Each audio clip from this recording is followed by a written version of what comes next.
The Framo submerged cargo pumping system for tankers was developed in the beginning of the 1960s and is today installed on board more than 650 ships worldwide.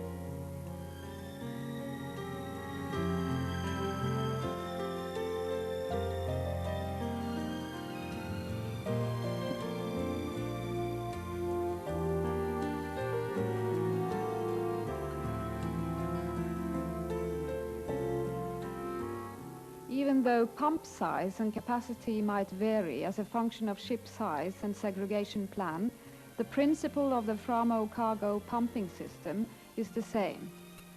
One submerged hydraulically driven cargo pump in each cargo tank, no pump room or long suction lines, stepless speed control, full segregation and high flexibility.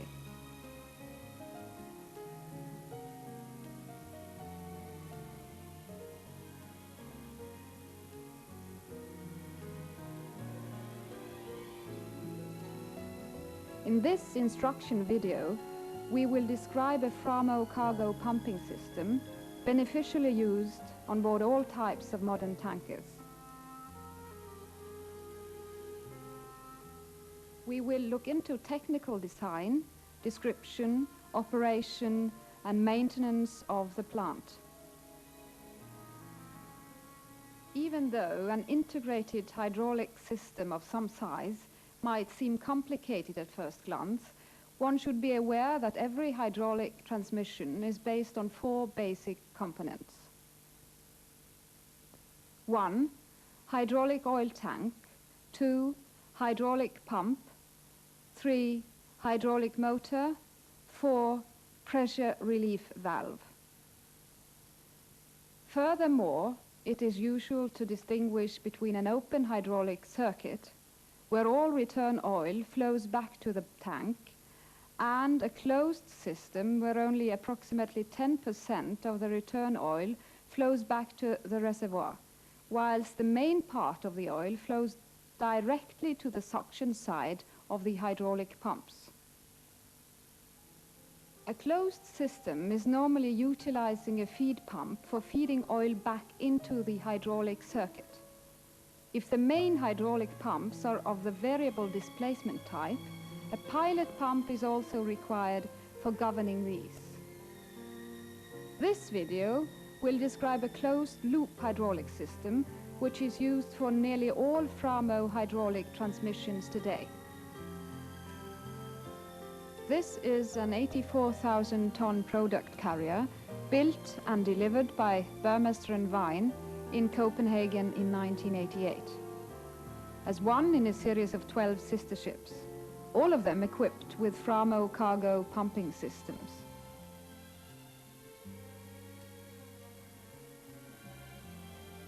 This is the cargo control room with the control panels, from where the hydraulic aggregates can be started and stopped. Cargo pumps, ballast pumps, tank washing pumps can be remotely controlled, and all alarms and checkpoints registered. This is done by a PLC, or programmable logic controller, inside the electrical main enclosure. The PLC is programmed to govern and survey the logic functioning of the system. We will now look into the description and the design of such a system. The system is often called an integrated high-pressure hydraulic system. This means that a common high-pressure hydraulic power station delivers oil into a common high-pressure distribution line. From this main line, branch lines distribute oil to the various consumers, that is, hydraulic motors in cargo pumps, anchor winches, ballast pumps, deck cranes, etc. Out on deck, we should also note that both high pressure and return lines must be secured by flexible clamps, and in addition have fixed clamping points and expansion bends in order to safely lead oil back and forth along the deck. The stress on pipework and components can be severe when the elements let go of their forces.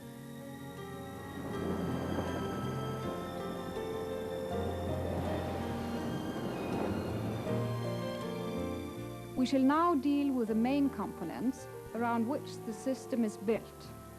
We start with a low-pressure skid consisting of hydraulic oil tank, 2 feed pumps, 2 pilot pumps, and various fittings built into one unit. From the hydraulic oil tank, oil is fed by means of the feed pump into the main return line and further through the coolers and the filter box to the hydraulic aggregates in the power pack room.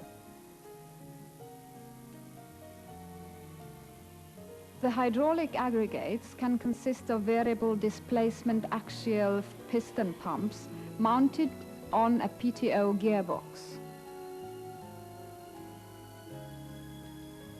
Here we can see 2 of the 3 variable displacement pumps on each PTO gearbox. In addition, we have an electrically driven power pack for operation of smaller components in the system. If the cargo pumps are used for circulating the cargo during cargo heating, separate low-pressure power packs are usually installed for this purpose. Here we see a principal drawing of the system.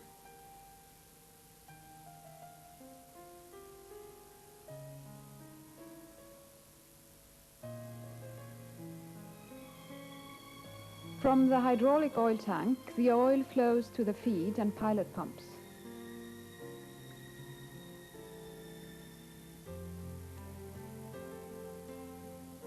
Then we have the thermostat or temperature control valve, the cooler and the main filter upstream of the hydraulic pumps. Here only one pump is shown. Usually, we have a number of pumps working in parallel. The pump itself is a variable displacement type axial piston pump. Here we see the 7 pistons creating the oil flow and the shaft with a bearing assembly.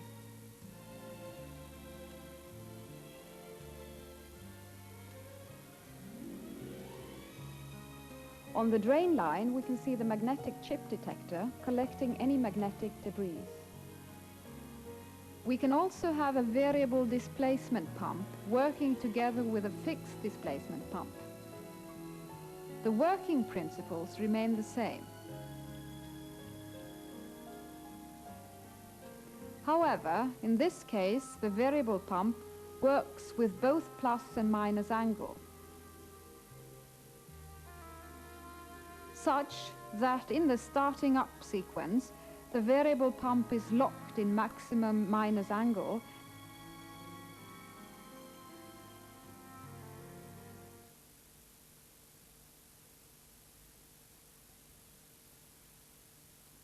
and hence running as a motor, consuming the oil produced by the fixed displacement pump.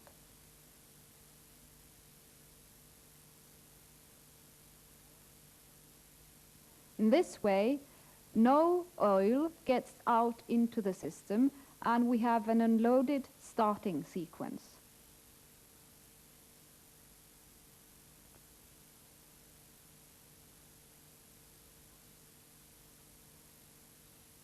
We shall now see how the system is started and operated. We go back to the control panel and notice that the pilot pump is running, maintaining a pressure of approximately 3.5 bar in the system.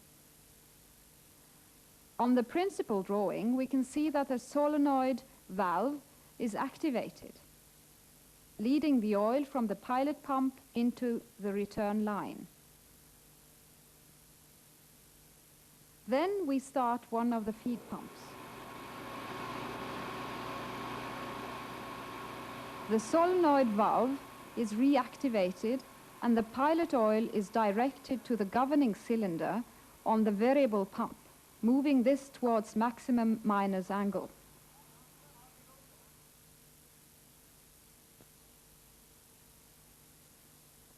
The power packs are now ready to be started. Remember that in all Framo systems, the rule is that all power packs must be started or clutched in unloaded. After approximately 12 to 15 seconds, the two solenoid valves are activated, directing pilot oil PST1 and governing oil PST2 to the governing cylinder, which starts angling the pumps, which means that the hydraulic pumps start delivering oil into the main ring line.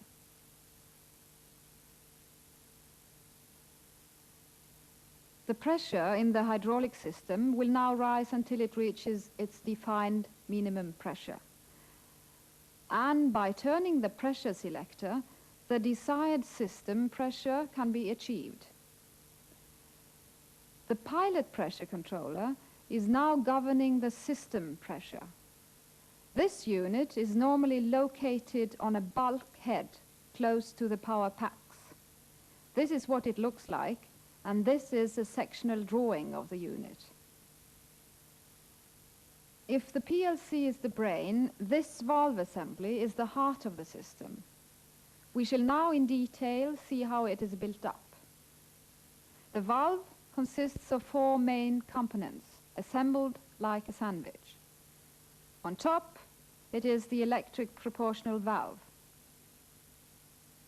This valve is remotely controlled from the control panel by the operator to achieve the desired hydraulic pressure in the system ring line. The next valve is for emergency operation only and is just an extra precaution. Below it, we find the pressure relief valve in the system. Finally, at the bottom, we have the operating valve, which increases or decreases the amount of governing oil PST2. To sum it all up, the oil from the pilot pump, PST1, is directed to one side of the governing cylinder on the variable pump, and the oil from the pilot pressure controller, PST2, is directed to the opposite side of the cylinder. These two are the pressures balancing the system. Further information can be found in the instruction manual and in the Framo troubleshooting. We are now ready to start any number of cargo pumps, ballast pumps, or other consumers in the system. The cargo pump can be started from the control panel or locally out on deck. Note that prior to starting the pump, the cofferdam must be purged to check for any leakage in the pump. When starting the pump, carefully move the control level on the panel until the pump starts. And let the pump run for approximately 1.5 to 2 minutes against closed discharge valve. This in order to exchange all cold oil trapped in the pipe stack prior to applying full pressure on the hydraulic motor. The flow control valve on the pump's top cover plate regulates the oil flow to the hydraulic motor so that the pump speed can be altered steplessly from 0 to maximum speed.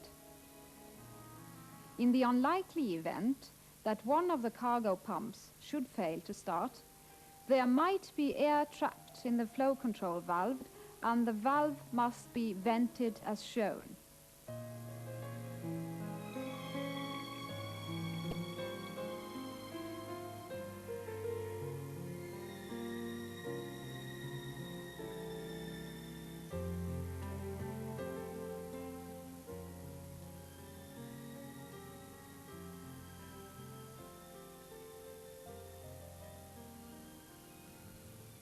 Four small orifices have been built into the flow control valve for damping purposes, and one additional orifice is located in the orifice block upstream of the control panel. Even though it is very unlikely to happen, it might be that one of these orifices gets blocked. The diameter of the orifice bore can be down to 0.5 millimeters. Blocking is fairly easy to check and rectify.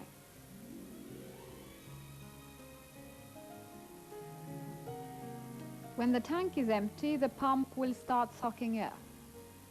The hydraulic pressure on the top cover plate will start fluctuating. One can also hear the flow control valve working. Close the cargo valve in the pump's discharge line. Connect air hose to the top cover plate cargo snap-on coupling and start blowing the cargo down against the pump impeller into the stripping pipe, which is connected to the discharge line downstream of the cargo valve. Time required for stripping will of course depend on the size of the pump, but normally 6 to 8 minutes will be sufficient. While stripping, the cargo pump is running at full speed. Hence, the impeller acts as a non-return valve, preventing the cargo from flowing back into the tank. Worn-out wearings will cause poor stripping. It is equally important that the back pressure in the discharge line is not too high during the stripping. When discharging and stripping has been completed, the pump's cofferdam must be purged once more. During the entire operation, the system is surveyed by the PLC. If we have an automatic shutdown, the following will happen. Intermittent flashing of the actual lamp, in addition to the emergency stop lamp, a buzzer will sound. All power packs and feed pumps will stop under control of the PLC. When the power packs have come to a halt, the turn to zero lamp will start flashing. The operator should now proceed as follows. Push the acknowledge push button on the control panel to stop the buzzer. The alarm lamps will remain illuminated, but the flashing will stop. Push the lamp test push button to verify that all alarm lamps are functioning. Find and correct the fault that caused the shutdown. Reset the system by means of the reset push button. Turn pressure regulator to zero position. The turn to zero lamp will turn off and the plant is ready to be restarted. The hydraulic oil is an important element in the system. The four main purposes are: 1. Transfer power from the hydraulic pumps to the hydraulic motors. 2. Lubricate all moving posts. 3. Transportation of surplus heat caused by friction to the heat exchanger. 4. Transportation of dirt and particles produced by the system to the filter box. Usually there is one main filter box in the system containing a maximum of 14 filter elements. The filter elements have a filtration rating of 12 micron at a beta factor 75. And the filter elements must be replaced when the pressure drop exceeds 1 bar. In addition, we have 3 smaller hydraulic filters in the system, one upstream of the orifice manifold, one downstream of the pilot pumps, and finally a filling filter. All filling of oil must be via the filling filter. In order to control the condition of the bearing assembly in the hydraulic pumps, magnetic chip detectors must be checked on a regular basis.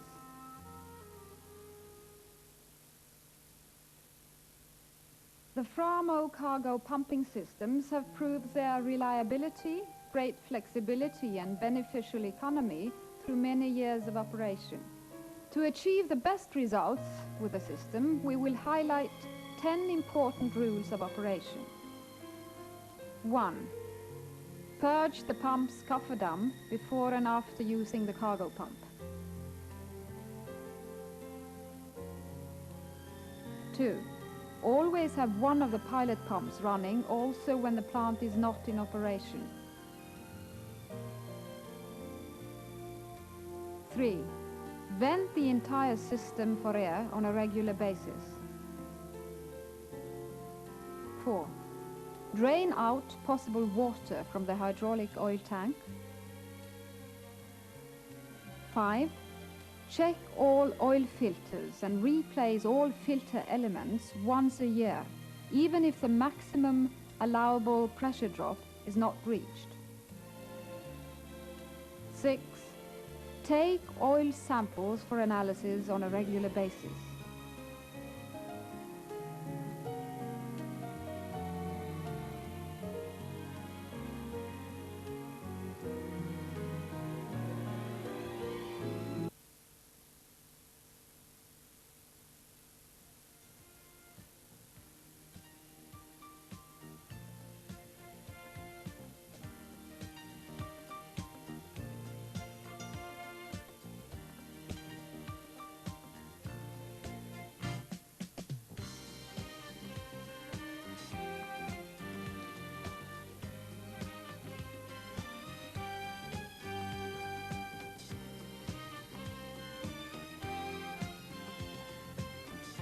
Seven. Always use the filling filter when refilling oil.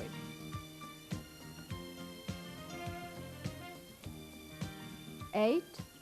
Check all instruments, level switches and micro switches on a regular basis. 9.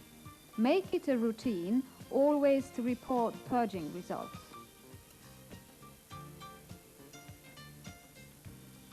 10. Think cleanliness, act with cleanliness, because cleanliness is absolutely necessary.